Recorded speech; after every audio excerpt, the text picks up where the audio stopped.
आदाब, नमस्कार। वसीम अख्तर और आप देख रहे हैं द लीडर हिंद। यूपी के जिला बरेली में कत्ल की 3 सनसनीखेज वारदातों से मुश्किल में फंसी पुलिस ने तगड़ा एक्शन किया है। एक मामले में आरोपी के दोनों पैर गोलियों से छलनी हो गए हैं, उसकी गोली से सिपाही घायल है। लॉ स्टूडेंट के कत्ल में 1 और बुजुर्ग महिला का गला दबाने में 3 को गिरफ्तार कर लिया गया है। इस बीच चर्चित गाँव चौबारी में गोलियां चली हैं। मोहब्बत का ऐसा अंजाम हुआ है जिसके लिए शकील बदायूं ने लिखा है, मोहब्बत तेरे अंजाम पर रोना आया, जिसे बेगम अख्तर ने बेहद ही खूबसूरत अंदाज में गाया है। ये क्या मामला है जानिएगा। कल यानी शुक्रवार को शाम 6 बजे घरों, दुकानों, प्रतिष्ठानों, दफ्तरों की लाइट बंद करना कतई न भूलें। शाम 6 बजे से ब्लैकआउट रहेगा। किस डॉक्टर के घर नौकरानी की लाश मिली है? 1 साल के इकलौते बेटे की घर के बाहर नाले में गिरकर दर्दनाक मौत हो गई है। खबरें और भी हैं, आइए सभी से रूबरू कराते हैं। कत्ल की 3 वारदात, पुलिस का बड़ा एक्शन। बिजली चैनपुर से लेकर फरीदपुर और बहेड़ी में कत्ल की 3 वारदातों ने पुलिस को अच्छी खासी मुश्किल में डाल दिया था। फरीदपुर के गांव नवादा बिलसंडी में लॉ स्टूडेंट को सरेशाम गोली मारकर हमलावरों ने खलबली मचा दी थी। तब पुलिस को स्थिति को कंट्रोल करने के लिए गांव से लेकर जिला अस्पताल तक मशक्कत करनी पड़ी। गांव में फोर्स लगा दी गई थी। लॉ स्टूडेंट योगेश यादव की पोस्टमार्टम के बाद कड़े सुरक्षा बंदोबस्त में अंत्येष्टि करानी पड़ी। कत्ल चूंकि रंजिशन हुआ था, इस मामले में प्रधान को भी नामजद कराया गया है। पुलिस ने अब आकर 1 को गिरफ्तार कर लिया है। वो कौन है, आइए एसपी दक्षिणी अंशिका वर्मा से सुनते हैं। दिनांक 19/1/2026 को थाना फरीदपुर स्थित ग्राम नवादा बिलसंडी से योगेश नामक युवक की गोली मारकर हत्या की गई थी, जिसके पश्चात थाना पर मुकदमा अपराध संख्या 37/26 पंजीकृत कर लिया गया था। इस संबंध में गिरफ्तारी कर ली गई है सुमित नामक व्यक्ति की। इसके पास से घटना में प्रयुक्त तमंचा भी बरामद कर लिया गया है और अभी तक की गई जानकारी के अनुसार जो मृतक है उसके भतीजे अनुज और अभियुक्त सुमित के भाई पीके यादव के बीच में मोबाइल किस्तों को लेकर एक विवाद था, जिसके चलते रंजिश बढ़ गई और उसके पश्चात ये घटना कारित की गई है। इस संपूर्ण प्रकरण में अग्रिम विधिक कार्रवाई सुनिश्चित की जा रही है। अन्य अभियुक्तों को भी गिरफ्तार किया जाए। बिथरी चैनपुर में राहुल सागर को इसलिए मार दिया गया था कि उसने 3 युवकों से अपने उधार दिए गए 20,000 रुपए मांगे थे। इस कत्ल को लेकर पोस्टमार्टम हाउस पर जाम लगा था और नारे भी गूंजे थे। पुलिस ने एक आरोपी लकी लभेड़ा को मुठभेड़ के बाद रामगंगा नगर में दबोच लिया, लेकिन उसके गोली चलाने से एक सिपाही भी घायल हुआ है। एसपी उत्तरी मुकेश चंद्रमेश इस मामले को लेकर पूरी जानकारी दे रहे हैं। थाना बिथरी चैनपुर में वादी श्री पप्पू पुत्र चंदसेन निवासी डोहरा थाना बारादरी बरेली ने सूचना दी कि दिनांक 14 जनवरी 26 को उसके पुत्र राहुल के साथ लकी लभेड़ा, भीमा तथा आकाश ने उधार के पैसों के लेन देन के कारण मारपीट की है, जिस कारण उसको चोटें भी आई हैं। इस सूचना पर थाना बिथरी चैनपुर पर FIR संख्या 22/26 सुसंगत धाराओं में दर्ज किया गया। घायल राहुल को उपचार हेतु नारायण हॉस्पिटल रामपुर गार्डन में भर्ती कराया गया था, जहां दिनांक 21 जनवरी 26 को इलाज के दौरान घायल राहुल की मृत्यु हो गई थी। पुलिस द्वारा मृतक का PM कराया गया तथा विवेचना में हत्या की धारा तथा सुसंगत धाराएं वृद्धि की गई। आरोपियों की गिरफ्तारी हेतु पुलिस टीम दबिश में थी। आज दिनांक 22/1/26 को सुबह 6:15 बजे मुखबिर की सूचना पर पुलिस टीम द्वारा रामगंगा नगर परियोजना पंचवटी इनक्लेव सेक्टर 11 से आरोपी लकी लभेड़ा को बाद मुठभेड़ गिरफ्तार किया गया है। पुलिस द्वारा की गई आत्मरक्षा जवाबी फायरिंग में अभियुक्त लकी लभेड़ा के दोनों पैरों में गोली लगी है तथा इस घटना में पुलिस टीम से भी आरक्षी अक्षय तोमर घायल हुए हैं। आरोपी के कब्जे से 1 तमंचा, 1 खोखा कारतूस, 1 जिंदा कारतूस, 12 बोर व सफेद रंग की अपाचे मोटरसाइकिल बरामद हुई है। आरोपी को घायल अवस्था में गिरफ्तार कर व घायल आरक्षी को भी उपचार हेतु जिला अस्पताल भेजा गया है। अन्य आरोपियों की गिरफ्तारी हेतु पुलिस टीम दबिश में है। आज की घटना के संदर्भ में सुसंगत धाराओं में अभियोग दर्ज कर प्रक्रिया प्रचलित है। अन्य विधिक प्रक्रिया भी प्रचलित है। चोरी को घुसने पर किया महिला का कत्ल। बहेड़ी पुलिस ने बुजुर्ग महिला के कत्ल से जुड़े मामले में 3 युवकों को गिरफ्तार कर लिया है। इस संबंध में FIR गुजरी 16 जनवरी को महिला ललिता देवी के बेटे लाला राम की तरफ से दर्ज कर ली गई थी। आज पुलिस ने रिछा फाटक के पास से राजेश, आकाश और सर्वेश निवासीगण ग्राम बांसबोझ को गिरफ्तार कर लिया है। तीनों की उम्र 24 से 28 साल के बीच है। इंस्पेक्टर बहेड़ी पवन कुमार ने बताया कि तीनों ने पूछताछ के दौरान वारदात कबूल की है। बताया है कि वो रात करीब 1 बजे मकान में पीछे के रास्ते से घुसे थे। तब महिला की आंख खुल गई। कहने लगी, बेटे को बुलाकर रपट लिखवाऊंगी। पहचान लेने के डर से हमने महिला का गला दबा दिया, जिससे उसकी मौत हो गई। तीनों पर पहले से मुकदमे भी दर्ज हैं। पुरानी रंजिश पर चौबारी में अंधाधुंध फायरिंग। कैंट थाने के चर्चित गांव चौबारी में रात पुरानी रंजिश को लेकर दो पक्ष आमने सामने आ गए। दोनों तरफ से अंधाधुंध फायरिंग की गई। इसमें 4 लोगों को घायल होने की सूचना है। एक को गंभीर हालत में इलाज के लिए जिला अस्पताल लाया गया है। बताते हैं गांव में रमेश और विष्णु सिंह के बीच 1 साल से विवाद चल रहा है। पहले भी उनमें मारपीट और फायरिंग हो चुकी है। गुजरी रात फिर से आमने सामने आ गए। कई राउंड फायरिंग से गांव में दहशत फैल गई। Inspector cantt Rajesh Kumar force के साथ गांव पहुंच गए। उन्होंने बताया कि रमेश के बेटे गुरविंदर सिंह का विष्णु सिंह से विवाद हुआ था। गुरविंदर और दूसरे पक्ष के सत्येंद्र को मेडिकल के लिए भेजा गया है। गांव के लोगों से घटना के संबंध में जानकारी जुटाई जा रही है। मौके से कारतूसों को खोखे मिले हैं। एहतियातन गांव में फोर्स तैनात कर दिया गया है। पुलिस ने इस संबंध में कुछ को हिरासत में लेने के बाद पूछताछ शुरू कर दिया है। अब किन की तहस नहस की गई कॉलोनियां। वीडियो की टीम ने आज ज्यादा बड़ी कार्रवाई की है। सीबीगंज से लेकर इज्जत नगर इलाके तक बुलडोजर गरजने का शोर सुनाई दिया है। जब तक ये शोर थमा है, सीबीगंज में नरेश यादव की 8000 वर्ग मीटर में काटी जा रही कॉलोनी में साइट ऑफिस, नाली, बाउंड्री वाल, सड़क और नींव सब उखड़ चुकी थी। ये कॉलोनी रोठा में डेवलप की जा रही थी। यही हाल पास में ही 5000 वर्ग मीटर वाली कॉलोनी का भी हुआ है। ये कोई पप्पन भाई काट रहे थे। इज्जत नगर के मठ लक्ष्मीपुर में 3000 वर्ग मीटर वाली कॉलोनी शौकत अली विकसित कर रहे हैं। बुलडोजर ने उनकी कॉलोनी को भी थोड़ी देर में साफ कर दिया।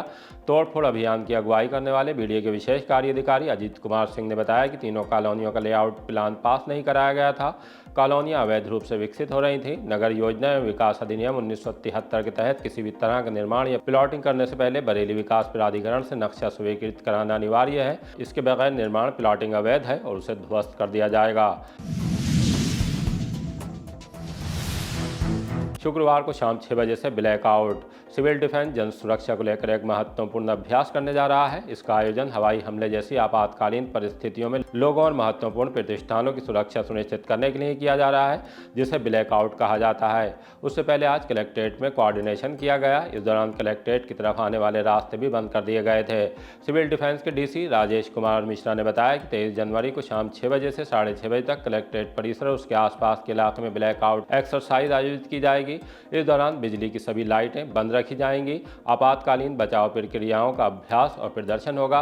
सभी कार्यालयों, चैम्बरों और क्षेत्र की जनता से अपील की गई है कि निर्धारित समयावधि में अपने घरों और प्रतिष्ठानों की सभी लाइटें बंद रखें, जिससे बाहर किसी भी तरह की रोशनी दिखाई नहीं दे। ब्लैकआउट के दौरान लोग घरों के भीतर ही रहें। माचिस, टॉर्च, मोबाइल, फ्लैश लाइट या इस तरह की दूसरी चीज़ों का इस्तेमाल न करें।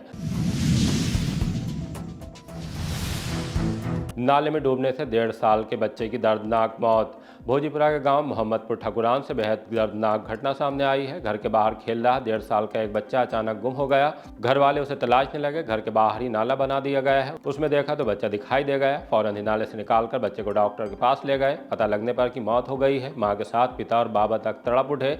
ये जितेंद्र और कलावती का इकलौता बेटा था। वो बच्चे की लाश को लेकर ग्राम प्रधान पर मुकदमा दर्ज कराने के लिए थाने पहुंच गए। बच्चे के बाबा का कहना है ग्राम प्रधान ने उनके घर के बाहर नाला जबरदस्ती खुदवाया है। रामदास, मामला ये है कि मेरे नाती था, पहले ही बच्चा हुआ था साहब ये, और मैंने इन्होंने जबरिया नाला खुदवा के, जहाँ वो नाला की ना जगह है ना कोई रास्ता है, जबरिया नाला उन्होंने खुदवा के और मतलब भरवा दिया। उसमें 2 फुट पानी भरा हुआ है। 2 बार बच्चा मेरे उस नाल गड्ढे में गिर चुका है। मैंने इनसे शिकायत करी, प्रधान जी इसमें पटला डलवाओ, न पटला डलवाए। फिर मैंने शिकायत मुख्यमंत्री पोस्टल पर भी की थी, फिर भी इनने संज्ञान कुछ नहीं की। आज वो नौबत भाई लड़का उसी पानी में गिर कर डूब कर मर गया। वो मोहब्बत का अंजाम मौत से गिरफ्तारी तक। वो पहले से शादीशुदा थी, लेकिन उसकी दोस्ती फेसबुक की मार्फत एक बेरोजगार युवक से हो गई। वो पति और अपने एक बच्चे को छोड़ने के बाद युवक के पास चली गई। इसके बाद दोनों पति पत्नी की तरह रहने लगे। मामला भुता थाने के एक गांव का है। 30 साल की विवाहिता फोन पर अपने दोस्तों से बात करती थी। इस बात को लेकर उसकी प्रेमी आकाश कन्नौजिया निवासी हरुनगरा से अक्सर तकरार होती रहती थी। 29 सितंबर 2025 को प्रेमी प्रेमिका के दरमियान ऐसी एक तकरार हुई। प्रेमिका ने सैमसंग फोन प्रेमी की तरफ फेंका और उसे छोड़कर गुस्से में चली गई।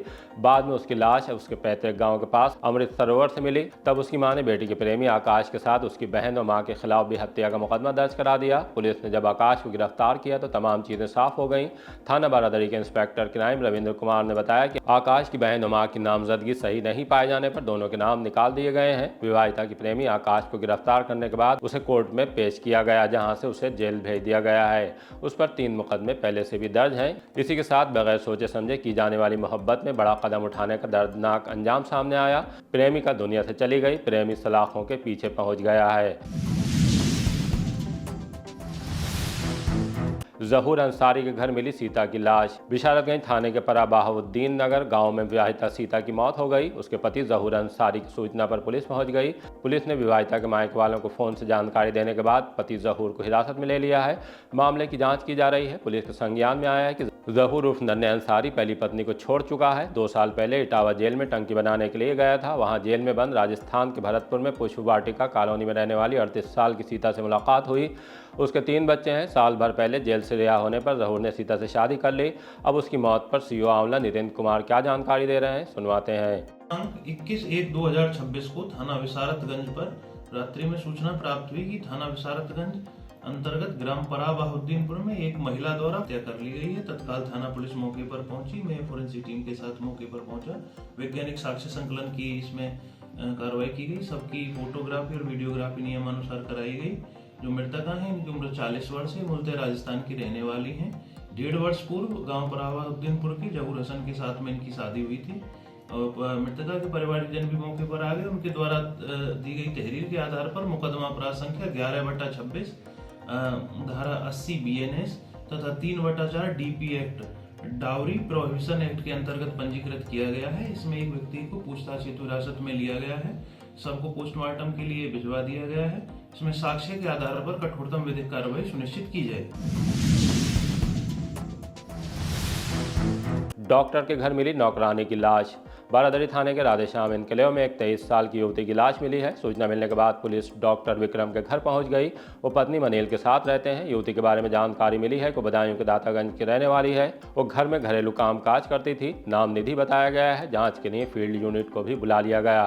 पुलिस ने छानबीन के बाद लाश को पोस्टमार्टम के लिए भेज दिया है। मौत के पीछे की वजह साफ नहीं हो सकी है। पुलिस का कहना है कि पोस्टमार्टम रिपोर्ट सामने आने पर आगे की कार्रवाई की जाएगी। ऑनलाइन फॉर्म भरकर बनिए मतदाता। डीएमएम जिला निर्वाचन अधिकारी अविनाश सिंह ने कलेक्ट्रेट सभागार में SIR यानी विशेष पुनरीक्षण अभियान का जायजा लिया। शहर विधानसभा के बूथों पर फॉर्म 6 की समीक्षा की। जहां फॉर्म कम आए हैं वहां के BLO सुपरवाइजर को मोटिवेट करते हुए काम में तेजी लाने के लिए कहा। डीएम ने कहा कि नोटिसों पर सुनवाई चल रही है, लिहाजा कोई भी अधिकारी जिला नहीं छोड़े। BLO को भी ये निर्देश दिए कि जितने भी फॉर्म 6 ऑफलाइन है रात 12 बजे के बाद ऑनलाइन कर दिए जाएं। प्रेमनगर में BLO पर क्यों झपटे बुजुर्ग। SIR के काम में अब नोटिस पर सुनवाई चल रही है। इसी दौरान एक महिला BLO के पहुंचने पर उनके घर पर मौजूद 3 बुजुर्गों से तकरार हो गई। उसका एक वीडियो भी सामने आया है। हालांकि द लीडर हिंद इसकी पुष्टि नहीं करता, लेकिन वीडियो प्रेमनगर थाने के इलाके का बताकर वायरल किया जा रहा है। बोलिए आप बोलिए आप क्या कह रहे हैं? आप बोलिए आपने जो अभी लाइनें बोली थी वो बोलिए। आपने बोली चोरी करने आई हैं। आपने कहा मैं चोरी करने आई हूँ। चोरी करने आई हूँ। क्या मतलब भाई कट गई? मैं घर में थोड़ा घुस रही हूँ सर आपके। तो मैं आपके अंदर चली गई घर में क्या? मैं बाहर खड़ी हुई हूँ। आपको बाहर से कॉल में लगी तुम्हारी चीज। आप वहाँ खड़े थे ना सर? मैं आपसे पूछ के आई ना। मैं बाहर का हूँ लेकिन मैं यहाँ पे रहा हूँ। कहीं भी थे आप वहाँ खड़े थे, मैं पूछ के आई हूँ। वीडियो लाइए। मैं तो बिल्कुल बनाऊंगी। आप लोग बदतमीजी से बात कर रहे हैं। ये कोई तरीका थोड़ा होता है बात करने का। महत के पीछे बदतमीजी से बात कर रहे हैं। बिल्कुल वीडियो बनाइए। बना तो रही हूँ मैं। बनाते रहिए। मेरे मुंह पे मत चढ़िए, आप पीछे रहिए। अरे अंकल आप देखो ना इनको। बात करूँ से तो पीछे रहिए ना। आप मेरे पे चढ़ क्यों रहे हैं? मेरे पर क्यों चढ़ रही हो? मैं कब चढ़ रही हूँ? आप मेरे पास आ रहे हैं, मैं तो आपके पास नहीं आ रही हूँ। आप मेरे मुंह पे चढ़े चढ़े जा रहे हैं। मैं आपकी बेटी की उम्र की हूँ, उतना तो लिहाज करिए। तो मैं मेरे पापा भी पुलिस में हैं। तो अंकल मैं तो आपकी बेटी की उम्र की हूँ, ऐसे बोलेंगे? मेरे पास कोई आई कार्ड है ही नहीं।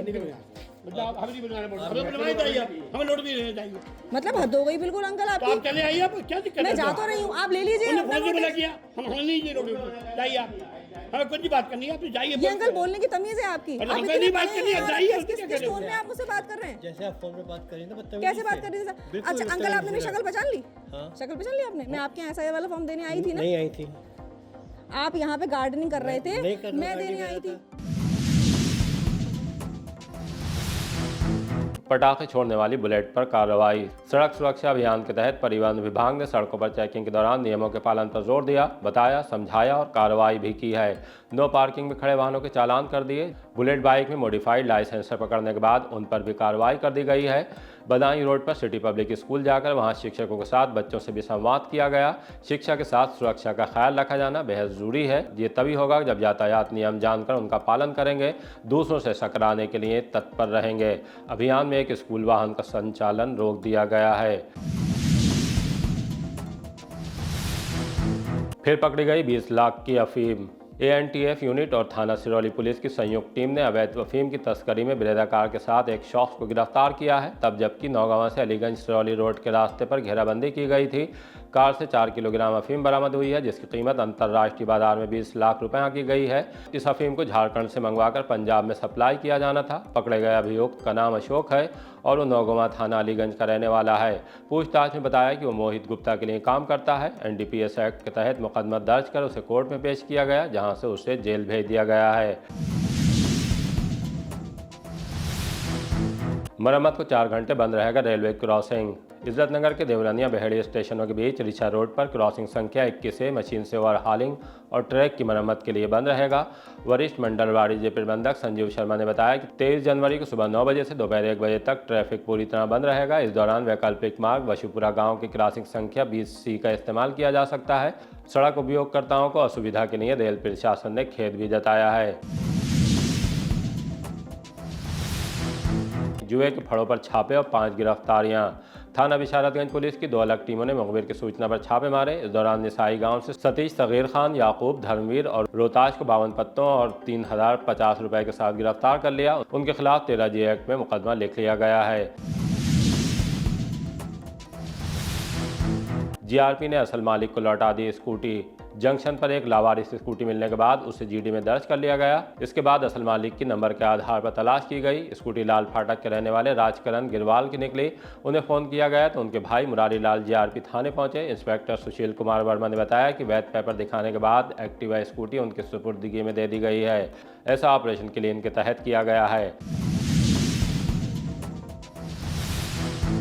रामगंगा किनारे गायों के शव से खलबली।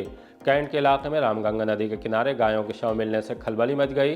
सूचना मिलते ही गौ सेवक पहुंच गए। थाना कैंट और सुभाष नगर पुलिस को बताया गया। पुलिस ने गौरक्षकों के साथ मिलकर सभी गायों के शवों को विधि विधान से दफन कराया। पुलिस अधिकारियों ने मौके पर मौजूद लोगों को आश्वस्त किया कि अमानवीय कृत्य में शामिल लोगों की पहचान कर उनके खिलाफ कड़ी कार्रवाई की जाएगी। इसे लेकर जाँच भी शुरू कर दी गई है। इसी तरह की ताज़ा अपडेट जानने के लिए देखते रहिए द लीडर हिंदी। विदा लेने से पहले हमारी आपसे गुजारिश है कि हमारी रिपोर्टिंग पसंद आ रही है तो खबरों को शेयर कीजिए और हमारे चैनल को सब्सक्राइब करके हमारा हौसला ज़रूर बढ़ाइए।